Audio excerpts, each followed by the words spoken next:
নমস্কাৰ গাইজ, মই ইশা। দুদিনমান জিমৰ পৰা বিৰতি ল'ব লগা হ'ল যিহেতু ট্ৰেইনাৰজন নাই।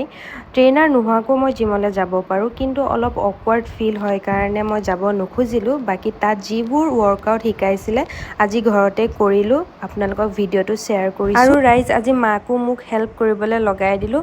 মানে কথাটো হ'ল মই অকলে কৰিলে বস্তুবোৰ পাল মাৰোঁ, সেইকাৰণে মই জিমলৈ নাই যোৱা। ট্ৰেইনাৰজন নাথাকিব আৰু মই পাল মাৰি থাকিম, তেনেকৈ মোৰ এনেই যোৱা হ'ব।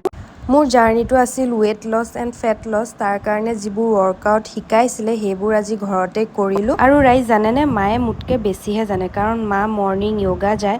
সকলোবোৰ আসন কেনেদৰে কৰিব লাগে, কি নাম, সকলোবোৰ জানে।